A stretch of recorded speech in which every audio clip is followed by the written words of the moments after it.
Just in case any of you don't know who I am, I'm Mike Poulter. I'm a former town councillor and a former instructor at what was originally Alberta Vocational Centre, and I was there for many, many years.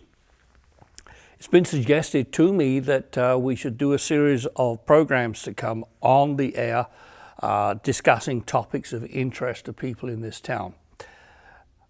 I think that's a good idea.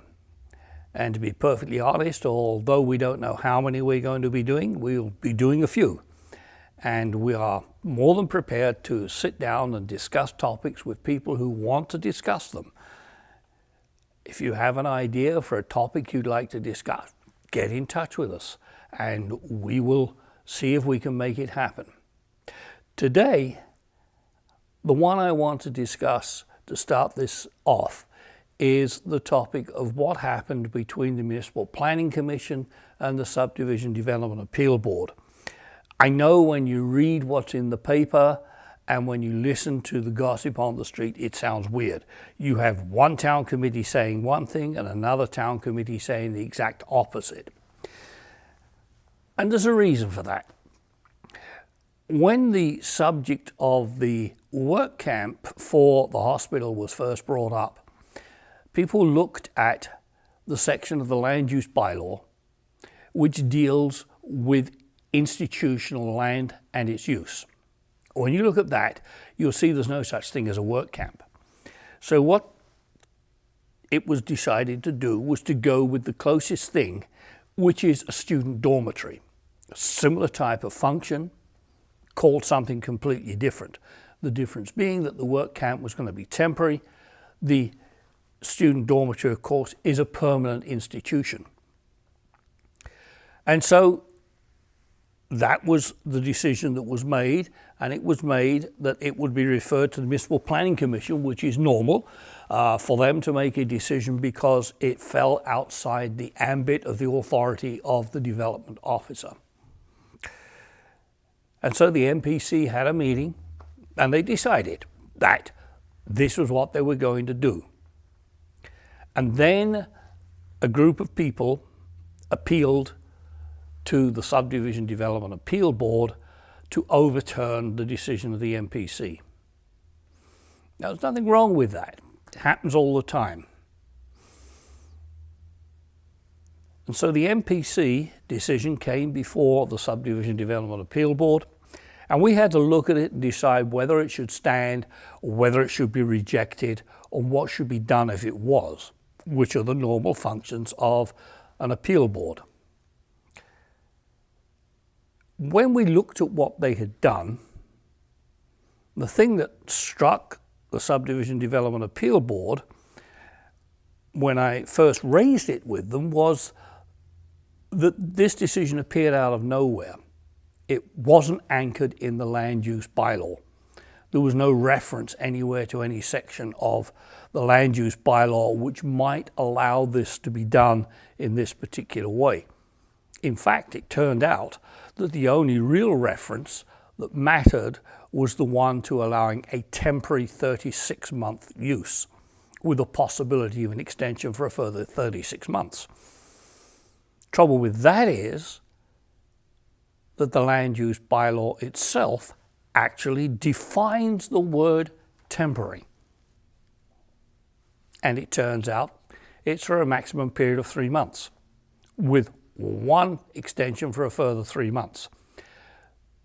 So that made it very difficult for the Municipal Planning Commission's decision to stand because it was based upon a fallacy. The fallacy being that they could authorize something for 36 months on a temporary basis.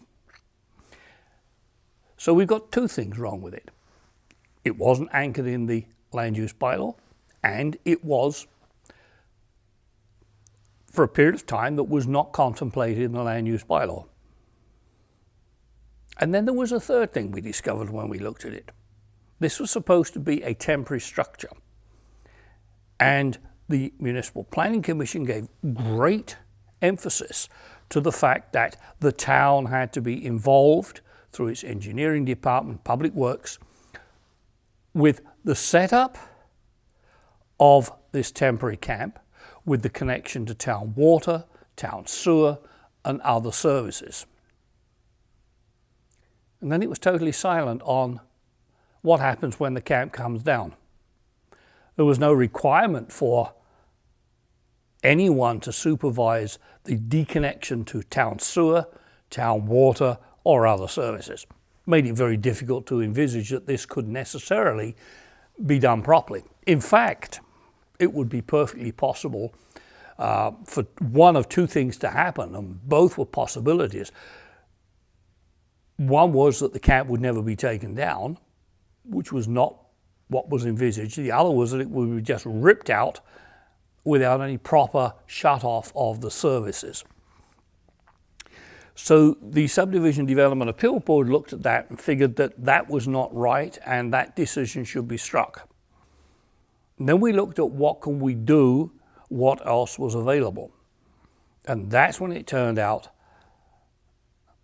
when I brought it to the board's attention, that there is a separate section in the land use bylaw which allows for a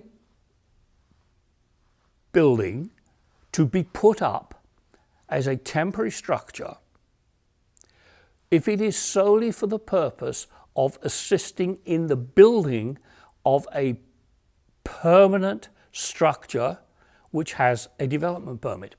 Well, of course, the hospital has a development permit. It's going to be a permanent structure. So therefore, under the terms of the land use bylaw itself, there was no need to even consider whether you needed a development permit.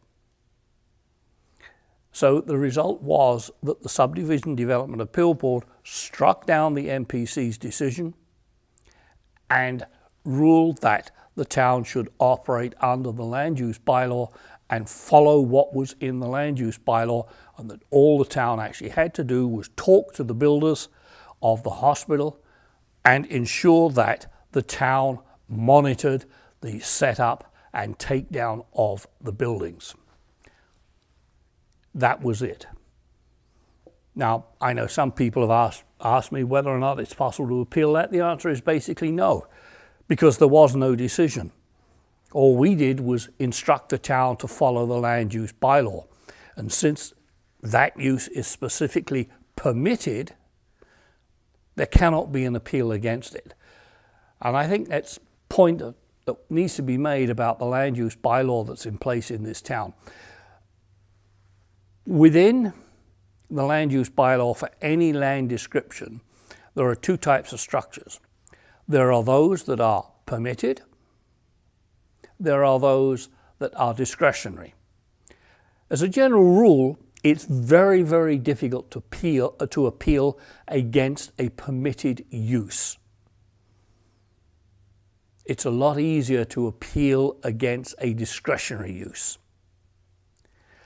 And that's where people go wrong. They try to appeal against a permitted use, and the only reason you can appeal against a permitted use is in fact after it's been done and someone's made a blunder and built it in the wrong place, on the wrong bit of land, or extending over into a public utility corridor. Then you can appeal a permitted use. But you can't really appeal a permitted use before it's started, because you don't know exactly where it's going to be built on that piece of land. Discretionary uses are all appealable. But let me say something about appealing to ease some confusion that I've heard around. Economic arguments, if this is allowed to happen, I will suffer financially, really don't hold much weight. After all, think about it. If economic arguments had been used all the time through the town's history, we would have one grocery store, one hotel, one convenience store, and that's it.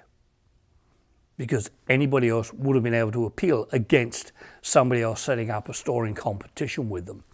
So the competition argument generally tends to fall on deaf ears, because the whole name of the game is competition. We want to develop the town, we want to improve the town, we want to expand the town. You don't do that by listening to one person's economic arguments and agreeing with them and stopping somebody else from doing something.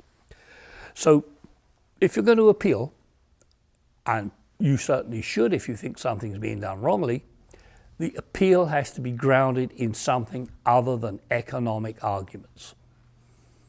And that's all I'll say about that. Now, coming back to this format, I'm hoping that we'll be able to provide you with a series of informational and interesting topics that can be discussed. I certainly am prepared to listen to what anybody else has to say in rebuttal. I don't claim to be all-knowing, all-powerful.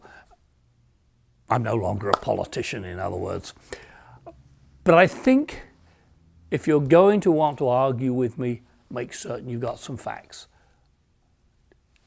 No personal arguments. I won't make personal arguments against anybody. I'm not going to criticize anyone in particular for what was done in any form or circumstance.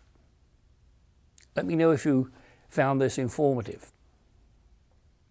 Let me know if there's a topic you'd like to discuss with regard to the town. Let me know if you want to be on these short programs to discuss things. I'd be happy to have you here. There's plenty of room on this set next to me. With that, thank you for listening. Have a good day.